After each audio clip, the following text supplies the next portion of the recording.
I know it's a bit of a taboo subject, and I know it's something that a lot of people don't want to talk about, and they won't like the fact that we're talking about it either, because I wrote a post this week which had listed a lot of the rumors that have done the rounds over the last 3 years, whether it was John Schneider suddenly at every quarterback's pro day, and then Chris Sims reporting this year that the Seahawks and the Browns had had a conversation about trading for the #1 pick, which involved Russell Wilson. Mike Florio stood that up. Oh, the only person who's countered it is Hugh Jackson, who had no relationship with the GM in Cleveland and would have had very little idea that conversation would have happened, in my opinion. You fast forward a year on, there was Adam Schefter. I mean, we're talking about the #1 NFL insider, Adam Schefter, actively speculating on ESPN that the Seahawks could trade Russell Wilson. I mean, that's just... When's the last time Adam Schefter speculated that Deshaun Watson or Patrick Mahomes or Aaron Rodgers or Josh Allen or anybody else would get traded? It just doesn't happen. It was unusual. And then you had the whole New York thing with Colin Cowherd and Jimmy Fallon, and then he signs a new deal. And then even this year, Mike Florio in May wrote an article saying that, according to NFL sources, the feeling is that Wilson will eventually be traded. And I'm looking at all of this and I'm thinking, hang on a minute, this never gets talked about. This is kind of like, it's almost it's an inconvenient conversation to have. Fans don't want to, they just want to imagine that Russell Wilson loves playing in Seattle, that the Seahawks love having Russell Wilson, that everything is hunky-dory. Yet you look at the contract negotiations, they've been fractured. They've been really difficult. How much difficulty was there when Mahomes signed his new deal, or Deshaun Watson signed his new deal, or Jared Goff signed his new deal, or any of the other top quarterbacks? They kind of just got their deals. Whereas with Wilson and Mark Rodgers, there has been a bit of heat. And I don't know. I mean, I just look at, we talked about it, the playoffs. Wilson gave an ultimatum per the reports to the Seahawks: let me cook or else this year.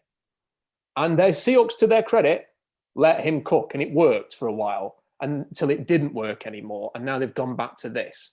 I don't think Russell Wilson's opinion on this, if he was to be given some truth serum, was, well, we tried it and it didn't work, and I'm completely comfortable now with being a potential 25, 30 touchdown player a season, throwing for 3,500 yards, having numbers more comparable to Baker Mayfield than Patrick Mahomes and Aaron Rodgers, never being in the MVP race. But hey, we're going to get to the playoffs every year, and that's fine and dandy for me. We haven't been to a Super Bowl for 6 seasons, but we'll keep going, and maybe we'll get to another one. That doesn't seem like a Wilson thing, in my opinion.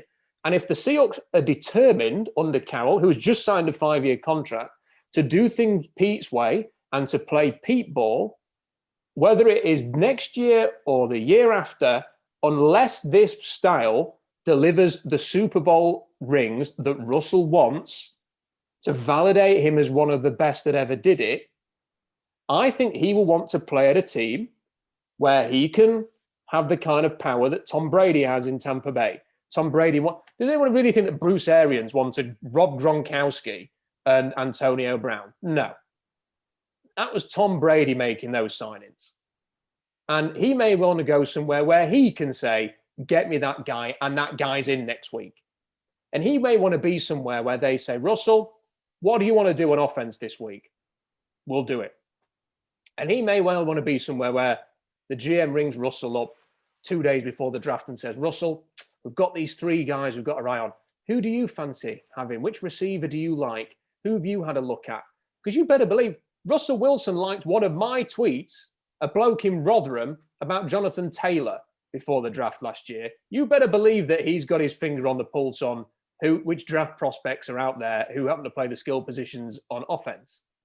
So down the road, If they don't win titles, Adam, there could be an issue in the future.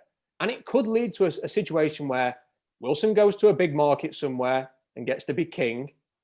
And the Seahawks decide, rather than spending $35 million a year on a quarterback, we'll draft one with a high draft pick. We'll pay them a much smaller salary. We'll build up this defense. We'll build up the running game.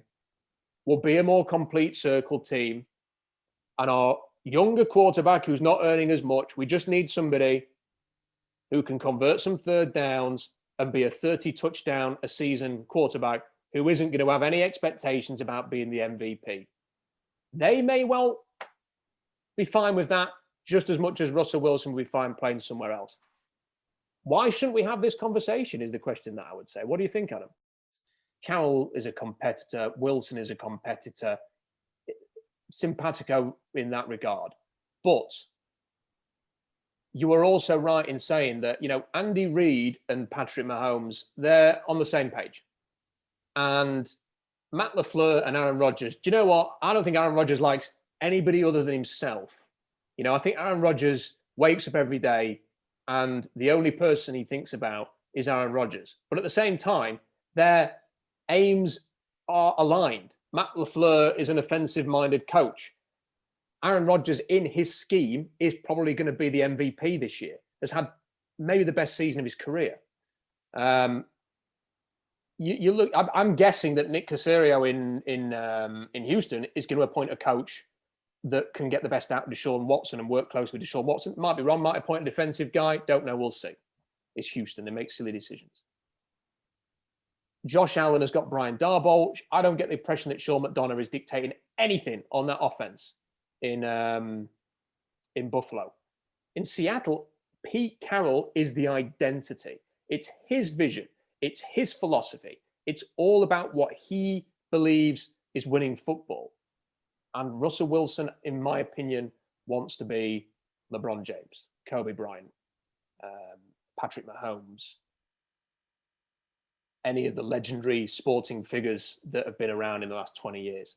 And you aren't going to get to that level playing this way unless you are winning Super Bowls. That's the only answer. And that's why I think, Robbie, down the line, you're right, it might not be next season, but down the line, this is something to keep an eye on. And I think it is something that shouldn't be a taboo subject, that we should talk about. There is no smoke without fire.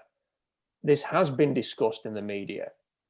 And down the line, I could see both parties thinking this is for the best.